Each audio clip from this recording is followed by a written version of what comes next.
Welcome to the Mike Miller Show. Will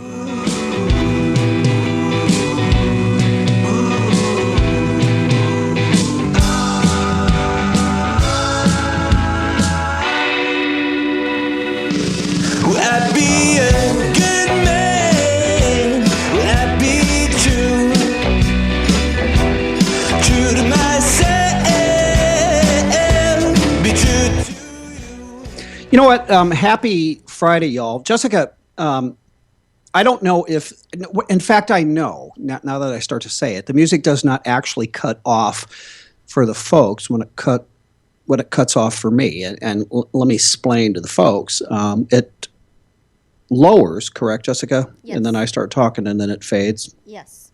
All right, so the last thing I hear, to my own self be true, or something to that effect. Yeah. Yeah, and that's true. I don't know. I think we probably should all be like that. So anyway, excuse me. Just told Jessica off air, allergies driving me nuts. I sound to me like I'm underwater, but you say I sound okay, right? So, Yeah, you sound normal.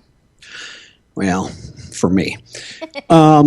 We have kind of a, not an eclectic day, or a potpourri, a virtual potpourri of things to talk about, because we've got to focus a little bit on the convention. We have a few videos. And we have my pal Frank Camp, who's been on the show. Frank is probably even more, Jessica, of a political junkie than I am.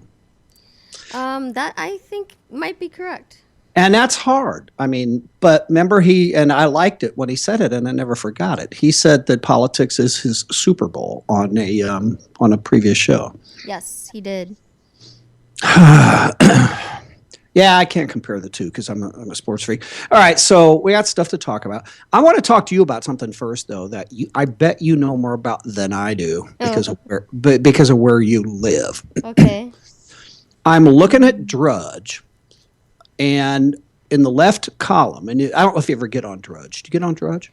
I used to a lot more before, but not as frequently now. You have other sites you visit, but that's another show. But I'm kidding. But no, Drudge, when it's something like important, right? If it's not at the top above the fold, as they say, or the banner headline, it's in red, right? And the Drudge site is just, it looks like it was done. Well, it was. However many years ago, and he's never changed it, which is kind of part of what's cool about it. But anyway, in red, 3 or 4 different headlines. This all has to do with the Zika virus, and it says it begins, and it shows a swarm of mosquitoes coming at you, which is kind of a cool image. Not in real life, but just the way he did it here. But then it says Florida announces Zika likely spreading by mosquitoes. I thought that was happening anyway. So explain to me, fill me in on the whole Zika thing, if you can. Well, they've just had confirmed cases of people that hadn't been traveling, getting the virus or being infected by mosquitoes in South Florida. I see. So it probably will be on its way here shortly. So have there been people in Florida who have contracted the virus that did it in Florida? That is what they are saying. Now they're saying that, but previous to this, did they think that? I don't think so. I think at first they said all the cases were the person had traveled to South America or something. Yeah. Yeah. So it's like it appears that it's moving north. Yes. What, and have people died in Florida as a result? Not that I know of. I think it's fairly recent, so I think they're in the hospital or something now. Because they're talking. I'm looking at Drudge, and it says Miami blood donations halted, risk evolving, and then it drops to Puerto Rico. It says Puerto Rico 10,000 pregnancies impacted this year. It's bad stuff, isn't it? It's pretty bad, yeah. They are testing all the blood, so I don't know if they're gonna keep that hold off on the blood donations, but I don't know. As if we didn't need something else. Seriously. All right, so I just needed to know about that, and I know it's ugly stuff, but Florida. Did you watch any of the convention? Very little. I saw a lot of empty seats, that's for sure. Yeah, I read multiple places that they were paying people to show up. Yes, I actually read about that too. Apparently they were posting Craigslist ads for 50 actors. $50 a head or whatever, right? Yeah, which $50 a day or something Yeah, to sit right. there all Yeah, day. right. Yeah. Only the Democrats. And you know what? Maybe the Republicans have done it too, but I don't know. I'm just But saying, where's the $15 an hour for that one? yeah. And then every time, and this was orchestrated, obviously, every time, and it happened last night. Of course, the networks, not even Fox News, who, by the way, fell to last place. God bless them, and I say that completely snarky and tongue in cheek. They fell to last place in coverage of this convention. Now, to be fair to them, it was a Democrat convention, so you probably the Democrat networks like CNN and MSNBC, more of their loyal followers going to be listening there. But I completely lost my train of thought. Like I said, I feel like my head is underwater right now. It just, what the thing was, it was like well orchestrated, and yeah, they paid people. But one example of well orchestration is, and this happened because every time and it even happened last night, every time a Bernie eruption occurred, not to be confused with a bimbo eruption. Eruption. Did you see how most? Yes. I got two Yes, two yes. words juxtaposed. Yes, I saw that. I think that was a Freudian slip. But it's man, every time they would try to do something, it was Hillary, Hillary, and of course they took away their signs. I don't know if you read that a day or two, three ago. The Bernie signs. I don't know. I think I did, but I don't remember. So they had the regular Bernie signs, but anything of protest. So then the Bernie fans started editing the Hillary signs. What's that saying? Love trumps hate. And then they would write like next to love Bernie, and then and whatever. So at any rate, it came and went. So you saw none of Hillary's speech? No, I did not last night. No, I was watching that Stranger Things show on Netflix. Stranger Things. Yeah, I don't know what that is. It was. Well, I don't. You know me, right? I don't pay attention to any of that stuff. It was the preordained, although delayed, coronation of Hillary Clinton.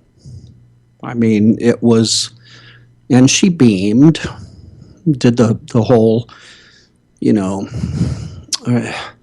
I had to make myself watch it, and Yeah, I can see that.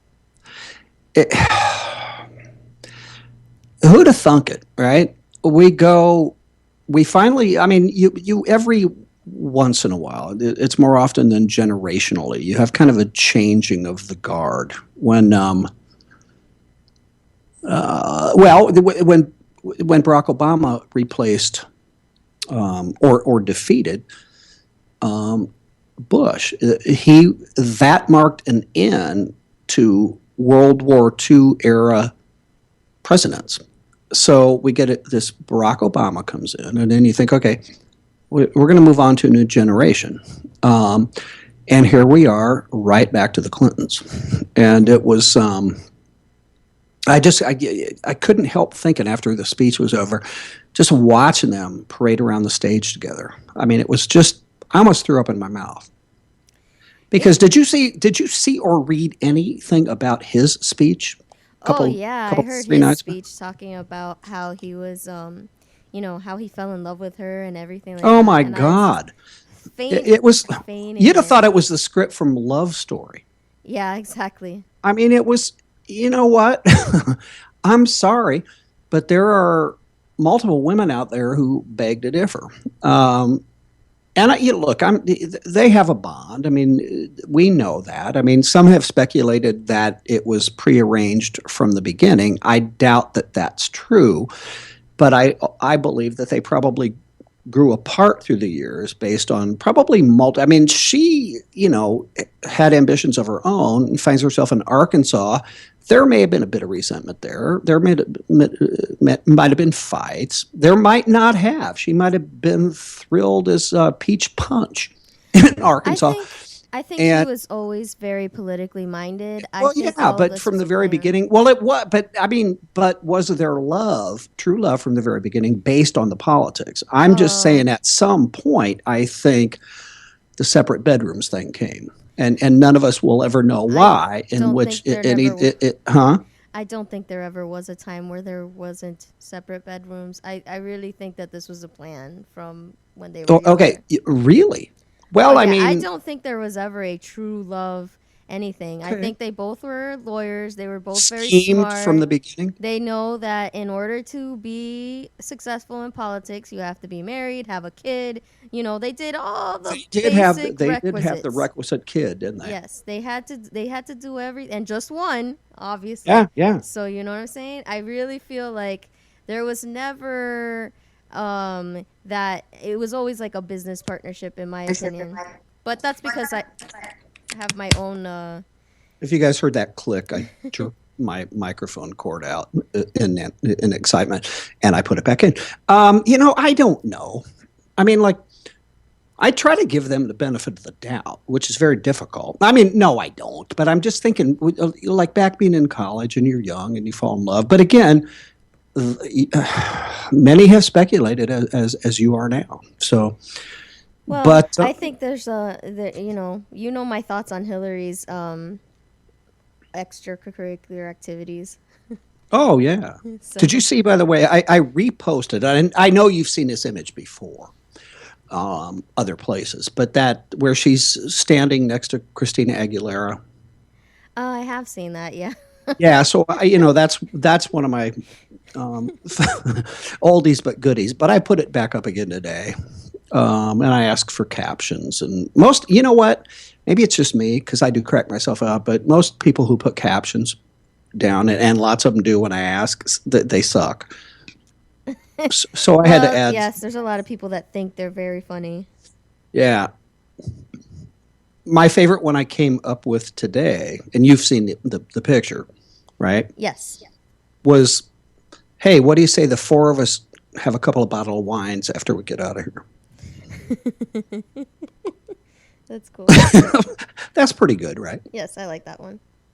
And then I have another one, but it involves the word motorboat, but I won't share that one. But anyway, I will say anything, won't I? Yeah. All right, so let's get back to the convention.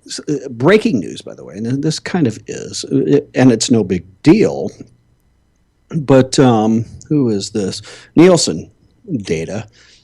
Hillary's speech was watched by about 3 million people less than was the Donald's. Really? So guess what we're going to hear about from him for the next however many How he is. weeks. He totally. More people, three more people. Yes. You know what? Do you notice, by the way, and you probably didn't, because unlike me, you have a life beyond politics, which is why I may actually rival Frank. But Donald Trump was all over cable television day and night throughout the convention. That normally does not happen from the opposing candidate during the other convention, but he was all over television, and he just rambles on. I mean, it's embarrassing. He was yesterday, and the dude repeats himself. Oh yeah, yeah. I mean, like a lot, 2, 3, 4 times in a row.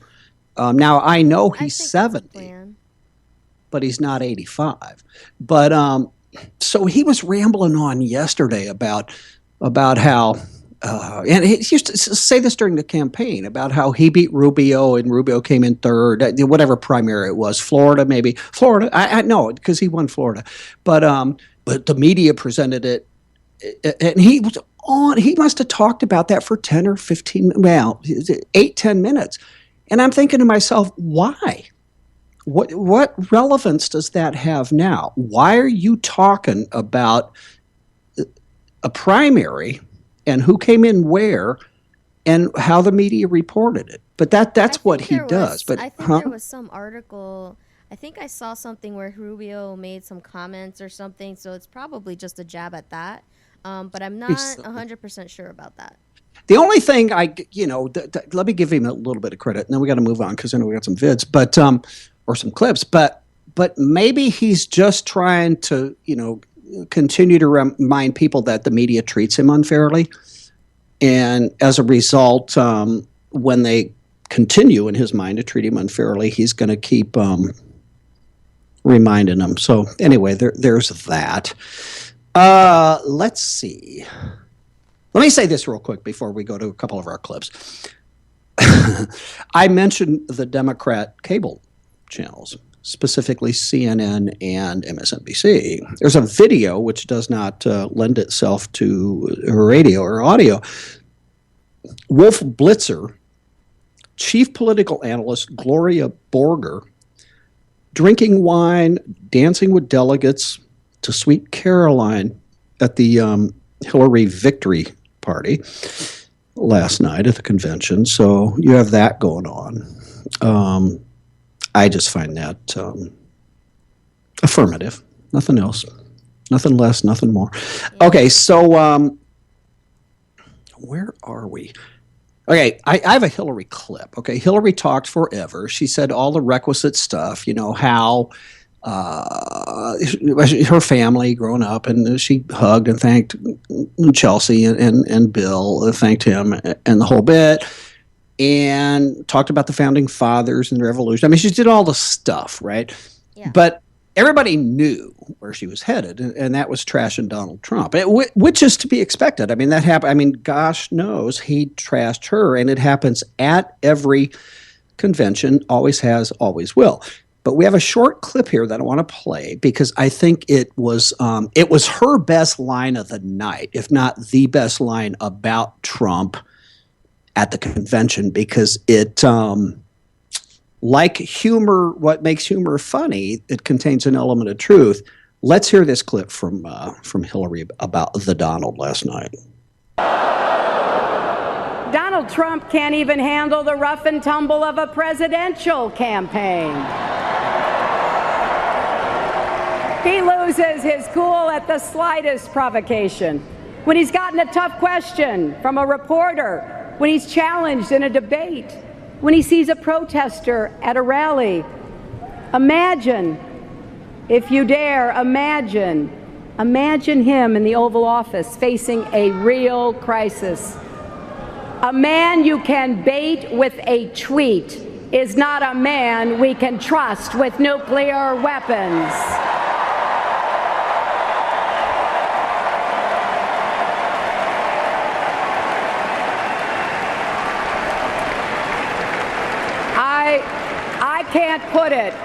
I can't put it any better than Jackie Kennedy did after the Cuban Missile Crisis.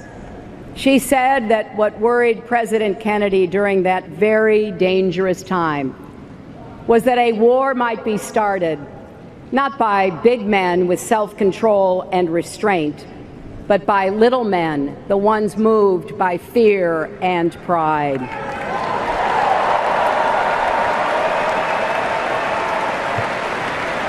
America's strength doesn't come from lashing out. It relies on smarts, judgment, cool resolve, and the precise and strategic application of power.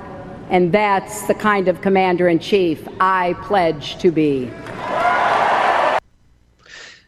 Okay, y'all know what I think about Pantsuit, but that entire passage, I actually wrapped a post around that this morning that I put up on Independent Journal Review, was, I think, very effective. But Jessica, the line, a man you can bait with a tweet is not a man we can trust with nuclear weapons. Now, the second part of that, I think, is hyperbolic, right? Because they want to do this. I mean, P.J. O'Rourke, remember we played that clip a few months ago? I mean, this is not a guy I want his finger on the nuclear button. I mean, that that meme is out there. Donald Trump is crazy. Yeah. He can't have nuclear weapons. That part's pretty stupid, I think, generally, whether it's said by her or not relevant. Let's don't call it stupid, whether it's said by Hillary or PJ O'Rourke. But let's do the first part. A man you can bait with a tweet, and then you could follow it with about anything, is not a man you want making decisions in the Oval Office when push comes to shove or when the pressure's there. And Jessica, I think that was extremely effective. And look, I mean, most zingers, nearly all jabs during political speeches are meant for the faithful, right? They fire up the faithful. Most are soon forgotten. But I think there's a thread there that this guy can be set off by someone tweeting something that he doesn't like. And is this really, and they've both used the word temperament, but is this the temperament that you want sitting in the Oval Office? I think that was effective. It was definitely a good a jab there. I would like to see what his response was. Oh, yeah. And I'm going to jump on that after we get off here. But again, forget the nuclear weapons thing. But I think an effective approach to Donald Trump is to continue to remind people that, again, look, this guy gets pissed off and goes on in the middle of the night on rants because somebody said something on Twitter that he doesn't like. And I think... Well, I'm going to make a prediction about his response to that. It's going to involve something about Benghazi. And her and that's fine. I don't know. I just thought it was good for Hillary. And look, y'all know how I feel about Hillary. This is a bit disjointed, but I'm looking at the clock and I want to get some of these in. Nancy Pelosi, we love Botox Nance on our show, right? And I used to do my all-star team, my Democrat all-star starting five. Nancy was like point guard, right? Yes. She's on there all the time. We have a clip. Nancy Pelosi, my headline was a bit snarky yesterday on IJR. Nancy Pelosi enlightens us on why white guys overwhelmingly back the Donald. Let's listen to this and talk about it a bit. Okay.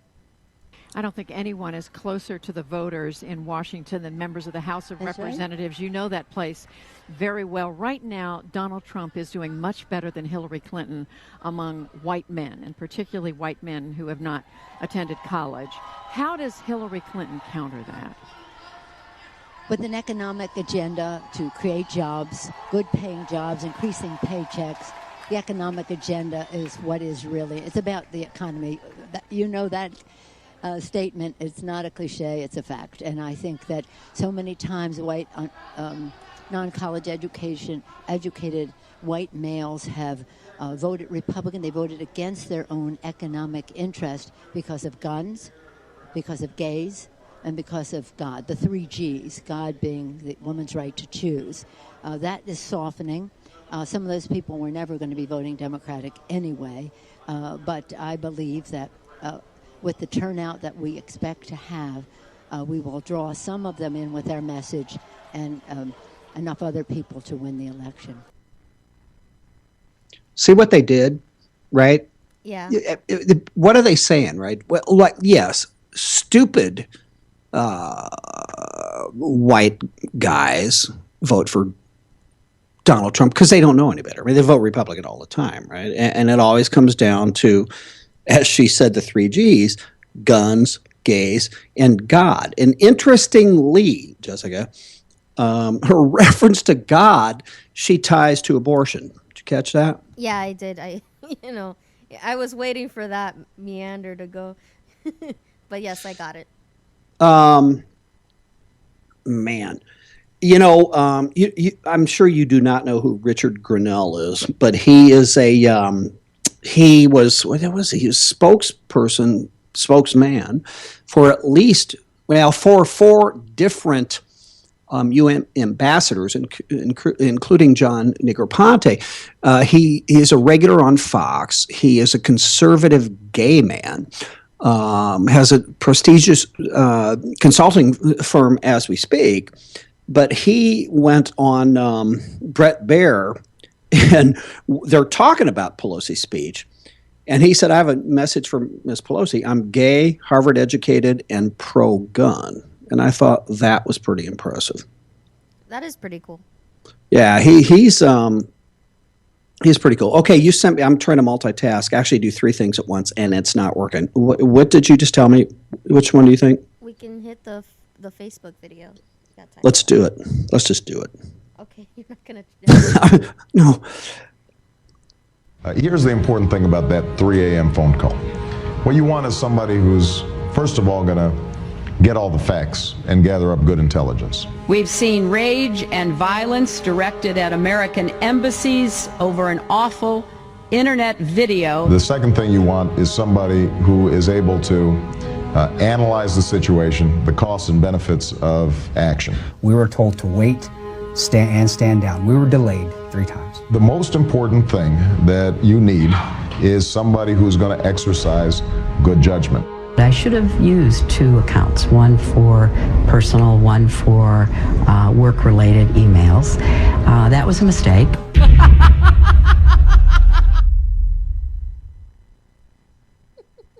Say that with no introduction to have folks think, that stuff's all true, right? This is actually Barack Obama, who, by the way, I mean, the guy's one of the best orators that's ever been, but during the 2008 campaign. And to just listen without precondition to what it was, but I think it became very clear. It is a very effective Trump campaign ad. And other than using someone's own words against them, probably the second best thing is to use someone who wholeheartedly supports and endorses them, their words against them. And you know what? I mean, that 3 a.m. call came, didn't it, Jessica? It did. That's funny because I didn't know that that's what that clip was. Yeah, that's why I didn't want to. I just wanted to play it. And then did you figure it out through? Oh, well, you saw it. Well, right? yeah, I saw it. I mean, as soon as it started, and I was like, oh, I got it. Yeah, that is pretty effective. But again, you know, I think we're to the point of, and we have been there for a long time, where we're preaching to the choirs, to the respective choirs, right? Both these people preaching to the faithful. It's going to be close. I mean, I think both campaigns think it's going to be extremely close. So we come down to, we got a couple of minutes here before the bottom of the hour, but this question, and we've talked about it on this show and others for over a year, but we have the Never Trump folks on this side. We have the Never Hillary people on the other side, the Bernie fans. And what do you do? You know, we have the question of, do you vote for the lesser of 2 evils? Or do you sit it out? And if you sit it out, is that in effect a vote for the other guy or girl, as we should say? And I just say that to irritate. But anyway, all right, I got a minute to go. My friend Matthew Burke put this up on his Facebook page. This is a C.S. Lewis quote from Mere Christianity, and I'll hit this real quick. And it relates to this. I feel a strong desire to tell you, and I expect you feel a strong desire to tell me, which of these 2 errors is the worst. That is the devil getting at us. He always sends errors into the world in pairs of opposites, and he always encourages us to spend a lot of time thinking about which is the worst. You see why, of course. He relies on your extra dislike of the one error to draw you gradually to the opposite side, but do not let us be fooled. We have to keep our eyes on the goal and go straight through between both errors. We have no other concern than that with either of them. I think that's awesome. We'll be right back. Will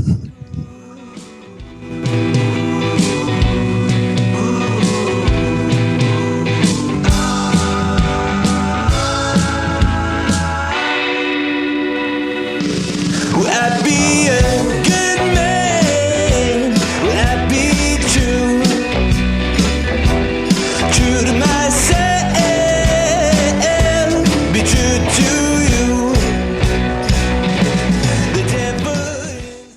Doug, I never thought I could go back to school, but when it's this easy, it fits. I'm right there with you, Jackie, taking classes, watching lectures in the living room on the iPad. It's not hard. I can be a mom, make dinner, get my classwork done, and not miss a moment with my family. It's amazing. Yes, it is. Hey, it's Jackie Velasquez, and if Doug and I can do this, you can do this too. Higher education with Liberty University Online. Find out more about completing your college degree at the world's largest Christian university, Liberty University. Get all the details right now. Grab your cell and dial pound 250. When prompted, say the keyword Liberty University. Training champions for Christ since 1971, Liberty University Online. Find out more about learning online. Dial pound 250, then say the keyword Liberty University. Liberty University Online with hundreds of degree programs to choose from. Call now, pound 250. Say the keyword Liberty University. That's pound 250. Say keyword Liberty University. Hello, I'm Matt, a student at Hillsdale College. Here is Hillsdale President Larry Arnn on the continuing relevance of the Constitution. Many argue today that the Constitution is outdated because it addresses problems peculiar to the 18th century. Some parts of the Constitution do read rather quaintly. Consider the injunction against titles of nobility in Article 1, Section 9 of the Constitution. But is that so outdated? The purpose of the injunction is to prevent the government granting special privileges to some for partisan reasons. This strikes at the heart of the rule of law. The crony capitalism so common today is a place where the government bestows favors and tax dollars on some businesses to give them a leg up over others. This is exactly the kind of thing the Constitution was meant to prohibit. The Constitution is not so outdated after all. This Constitution Minute was brought to you by Hillsdale College. To join the national conversation on the Constitution, go to constitutionminute.com.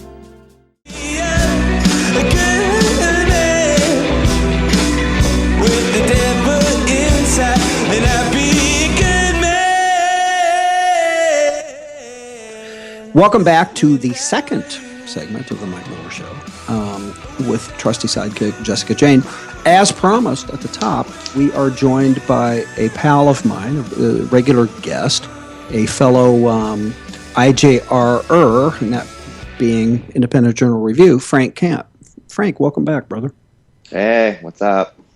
What's up, dude? You just got back. Is your first day back at the job? You've been away? Yeah, first day back starts in a half an hour, actually. Do you want to, and we didn't talk about this, but would you like to tell the folks what you did? Yeah, sure. I was a counselor at a Christian summer camp up in Douglasville, PA, and I've done it for, this was my 21st year being at the camp as a camper / working there as well. So God bless you, man. That's awesome. And when one counsels, one gets counseled, kind of, right? Basically, I learn a lot every year. Yeah. No, never a year goes by where I'm not challenged by something. I can't believe you've done it for 21 years. All right, so we got a lot to talk about. Obviously, we had an issue earlier in the week, but talk about the Republican convention. We'll probably double back to that a little bit, but obviously we'll talk about what happened over the last 4 days. But I want to kind of go out of order here because you sent me a link to your brand new website. And dude, this is awesome. Frank Conservative. This is frankconservative.com. The graphics are cool because you live in New York City, right? I do. All right, but I want to talk to you because it kind of hit this and then go back to the last 4 days because I touched on this at the top of the show. But you have a post up on your site that says, why is Trump wasting time attacking everyone but Hillary? And I mentioned, and of course he is, de Blasio. You probably saw that. It's probably in your post here. But I mentioned at the top, I always have, I do One America Network News. Or news or whatever in the background now because I refuse to listen to Trump News Network anymore. But so they have him live because we know, being the attention whore that he is over the last 4 days, both noon and night, he's been talking somewhere and at least OAN's been covering it. But Frank, he rambled on for 10 12 minutes about a primary in which he came in second and Rubio came in third, and Rubio wasn't expected to, and he went on and on and on about how unfair the press was and the headlines were misleading. What the hell, dude? I mean, why is he doing that? I mean, I talk about it in my article. I think there are several reasons that why he's doing this. There's one that he has a personal vendetta. He feels slighted, and he can't let that go because he's a giant narcissist. So he needs to, in his mind, right the wrong, which is to blast everybody. Or he just doesn't want the presidency. This is a joke that's gone too far. Right. And he is freaking out, and he doesn't want the presidency. So he's doing everything he can to kind of avoid getting elected. Yeah, I mean, it would appear, wouldn't it? I mean, but let's assume for a second that's not true. Let's go back to he does want it. I mean, just for argument's sake, which I think is a fair argument, and try to figure out why. And given, I mean, we all know what you said, right? The guy's a narcissist. He's thin-skinned. He has to respond to everyone. I mean, I played a clip. In fact, I put it up on IJR this morning. I think the best line of the convention was, and Hillary. It was in Hillary's acceptance speech last night, and I have to paraphrase it now because I don't have it in front of me. But I probably can do it verbatim because I've said it enough. But a man who can be baited by a tweet is not a man we want to control nuclear weapons. And I think the nuclear weapons part is hyperbolic a little bit, but he, to your point, I mean, he has to respond to everyone. He's thin-skinned. He can't help himself. But wouldn't you think? And again, maybe they do, and he doesn't listen. But guys like Paul Manafort say, "Dude, I mean, you got to stop doing this. I mean, you're looking like I'm embarrassed for you." Yeah. But he doesn't. He just keeps doing it. I mean, I would think someone like Trump, being the way he is, wouldn't necessarily listen to even his advisors, because what he's done has gotten him this far, has gotten him the nomination. So he's followed a certain pattern, and that pattern, no matter how many times it's faltered in different ways, has gotten him what he needed. So I feel like he thinks that perhaps the quote, conventional wisdom of Paul Manafort or whoever is talking to him at the moment isn't reliable. So I think he just kind of disregards that. Which I think, again, speaks to, this has been talked about for quite a while, but his ability or lack thereof to grasp the difference between a general election and the primaries. Mm-hmm. I mean, Manafort came along. Lewandowski was still there. Manafort tried to rein him in. He said, "No, look where I am. Look what I've done." But even just yesterday, in an article with the interview with the New York Times, I believe, he was asked, "Why did your convention appear so haphazard, unlike the Democratic convention, which was well orchestrated, and previous Republican conventions?" And I don't know. I wasn't involved with planning it. I mean, he talked about planning it for months, right? I wasn't involved in planning it. This are his words verbatim. I just showed up on Thursday. That in and of itself was beyond the pale. But then he even was asked, well, which one do you think, and this part I really am paraphrasing, but which one of the two did you think was better or went better? And he said something to the effect of, I liked them both, and that's probably stretching it. But I mean, it's to your point. I mean, as I listen to myself talk, it's almost like you know what, I didn't think I'd get this far. I just wanted some attention so I could make a lot of money on the next reality show, and I got to find a way to get the hell out of here. Yeah. And I honestly wouldn't be remotely shocked if that were the case. If he ran to get attention and it just kind of got out of control and he was chasing that snowball down the hill and couldn't quite catch up. Yeah. And now it's gotten out of hand and he has to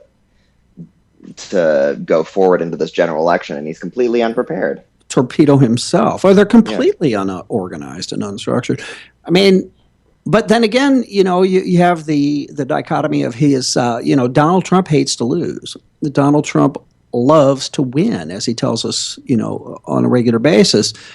So, you know what? I don't know. And maybe he's tormented by it. I mean, maybe he's thinking, "Oh my God, I just never thought I'd get here. I hate to lose. I gotta, what am I gonna do?" I don't know, man. Yeah. It's fascinating. And I think if he, and I think that you hit the nail on the head, because I think he got himself into a place where he can't get out of. But his ego, his desire to win, is such that he can't stop. But Right. he needs to stop. So he, I think, is looking for a way to have Hillary win, and so he can complain and say, "Oh, it was this. It was Then he can become the trickery."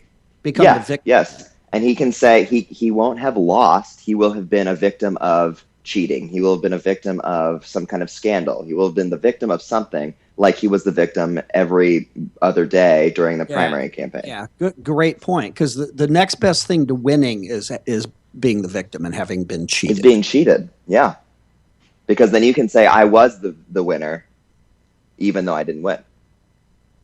Yeah, I would have won Mm-hmm. had it not been fixed against me. Exactly.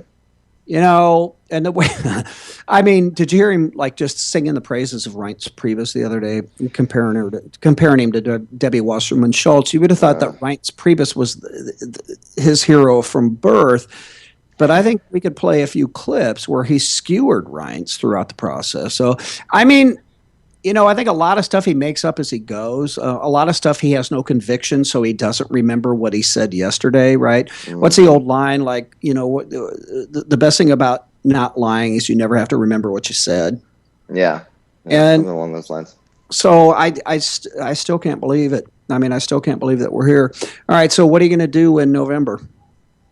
What am I going to do in November? I'm going to vote down ballot for congressional and local conservatives that I think are worthy of voting, and I'm not going to vote for Trump or Hillary.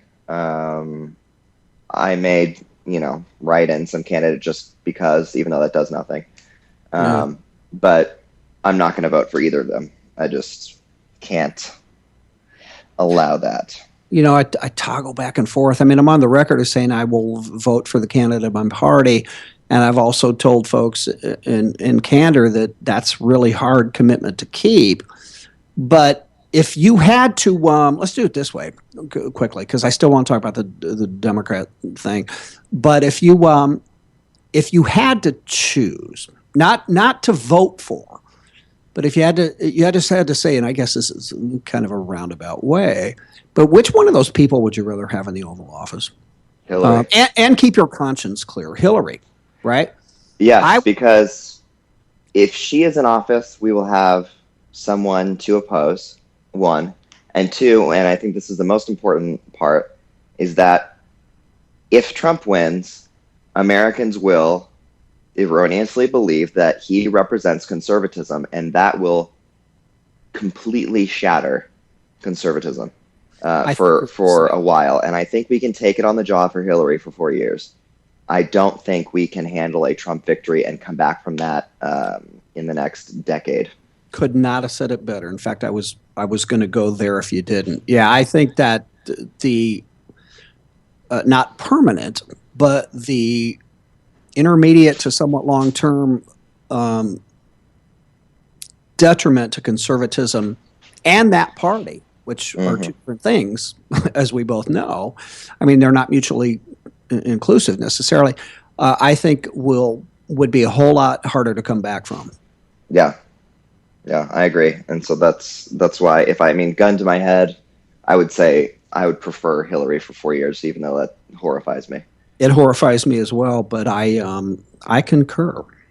I completely concur. Okay, so speaking of Hillary, speaking of the convention, we talked at the top of the show. I said that you might even be more of a political junkie than I am. I don't know if that's true, but I suspect, because you call it your Super Bowl, right? It is. Politics is your Super Bowl. So one of the playoff games was the Democrat convention. What was your kind of overall take of the way that whole thing went down? I honestly didn't watch too much of the Democratic convention, specifically Hillary's speech. If I wanted to hear a robot yelling loudly, I would talk to Siri and turn the volume up. But yeah, I I listened to specifically, this was just prior to the convention, her speech introducing Tim Kaine and Tim Kaine's speech.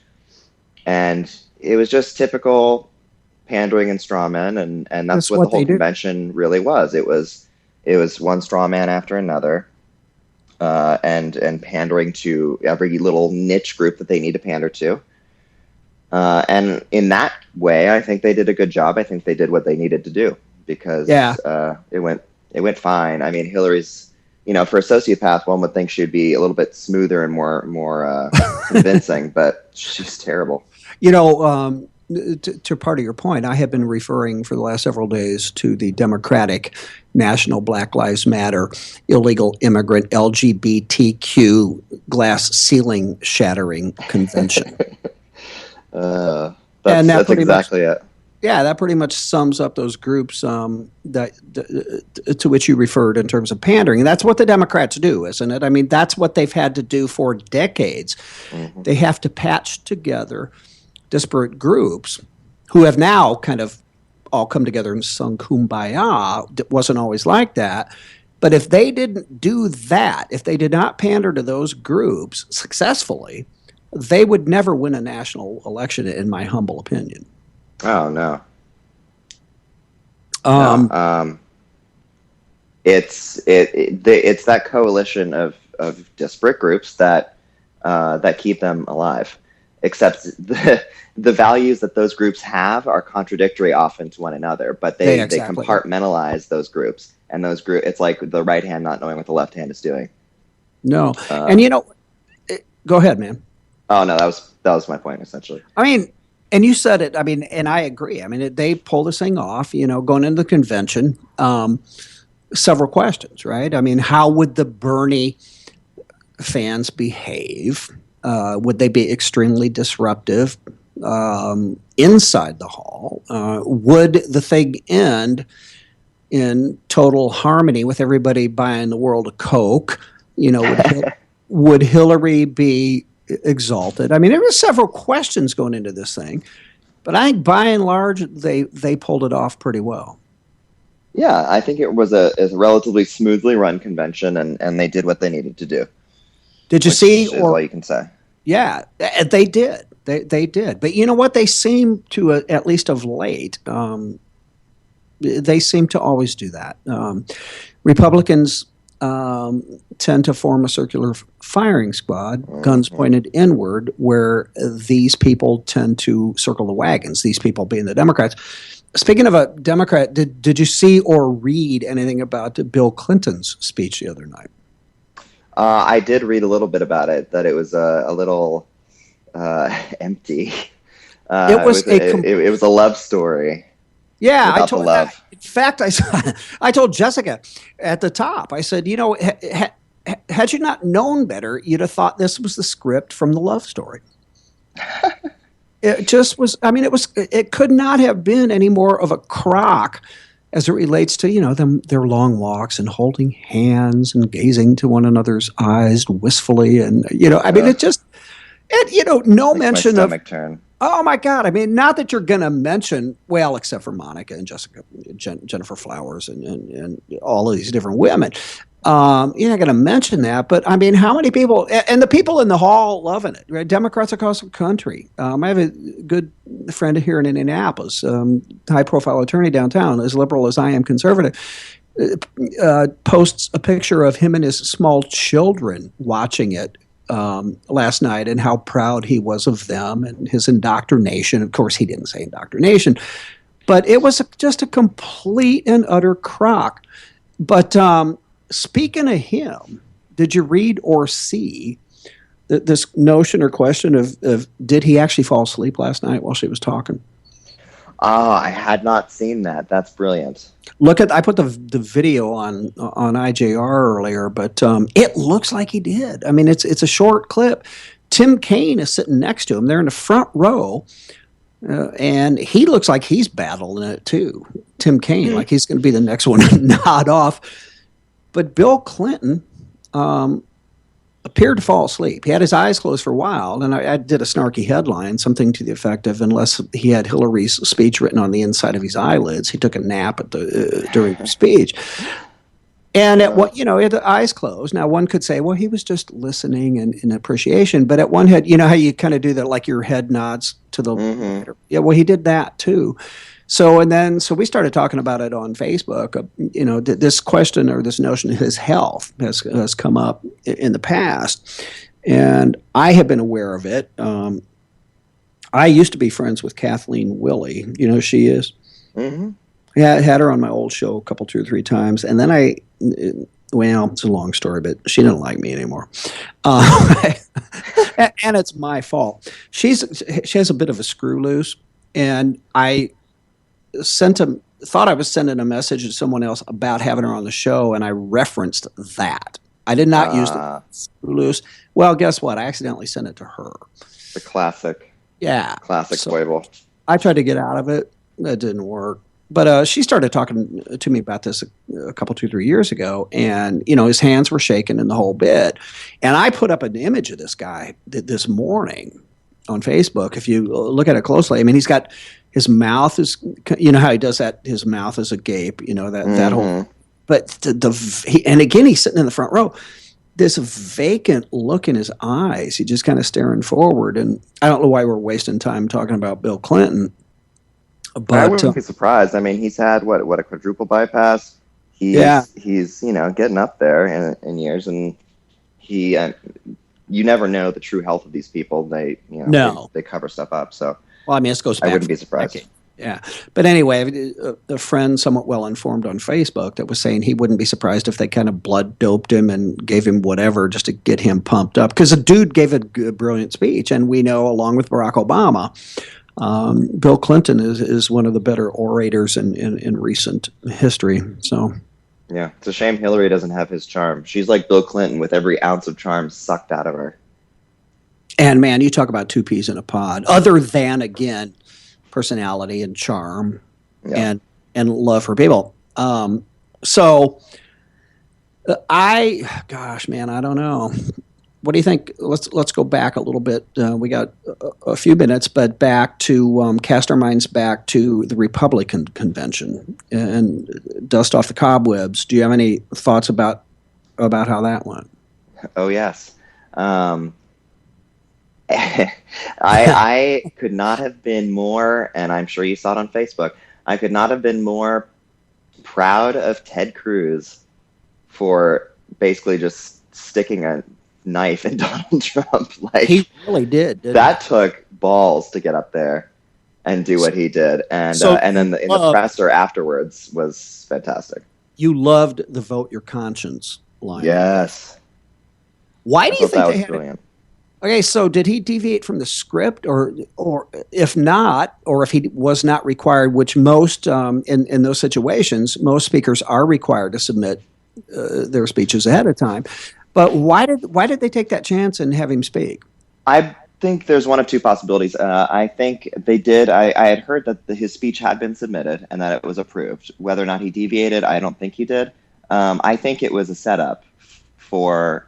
I think Trump and his team wanted Cruz to look bad, and they were hoping that with Cruz getting up there and the Trump cultists being so against Cruz in general, they were willing to bet that if he said something along the lines of "Vote Your Conscience," which they knew if they were given the speech, that it would just gin up support for Trump and make him look even better. And Cruz did take a hit in the polls, but Cruz doesn't have to worry about the polls now. He doesn't have to worry about that. Yeah, so it's not really a problem. But I think it did do for Trump what he wanted it to do, if that's was his intention. Man, I hadn't thought about it that way. Because I was kind of going back and forth, although I agree with what you're saying, because those of us who admire and supported and endorsed Ted Cruz, it's because of his conviction, and let's call it stubborn conviction positively, if you will. And that has happened throughout his Senate career, and it certainly happened throughout the campaign. Then I thought, on the other hand, would Ted Cruz, the same question I asked you, and I think I probably already know the answer, but would Ted Cruz rather see the Donald elected or Hillary? I think there's no question he'd rather see Hillary elected. Yeah, I think he would have a similar thought process as to what we were talking about earlier, because his whole mission is to keep conservatism constitutional, and with Donald Trump, that's just obliterated. And he would have a hell of a lot better shot in 2020. I don't think anybody that knows anything about politics doesn't think he's going to run in 2020 against a Hillary Clinton and supported by a fired up conservative base that said, "We told you so" in 2016. Exactly. Versus the disaster that Donald Trump has burned to the ground for 4 years. Yeah, I would wager to say he's hoping Trump is crushed, badly. Obviously, that's speculation, but that's what I would think he was thinking. That would make him probably the second most happy 2016 presidential candidate. First, of course, being Pantsuit. Of course. Yeah. Yeah, I think more people should listen to us. I think we're on the. I think we got it. All right, man. I'm gonna have to let you go. So, what else is going on? You're going back to work today after 2 weeks off. You have your new website. What can folks expect on your website? I'm posting at the moment. I'm starting to do columns twice a week on Mondays and Fridays. They can expect to my typical frankness. It's a nice pun because I'm not going to censor myself. I write for another website, not IJR, a different website that has been censoring me recently when I'm critical of Trump, and I don't like that. So that's why I started my own website.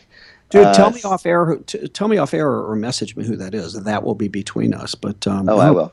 Okay, that's cool. All right, brother. Thanks for coming back on, and welcome back.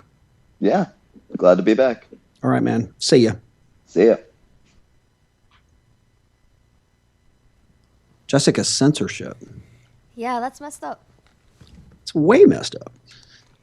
I did not know that Frank wrote somewhere else, which is cool. I think that's actually cool. I always like Frank. I think he and I are pretty simpatico in terms of our views on things. And of course, we always like people who agree with us or us with them.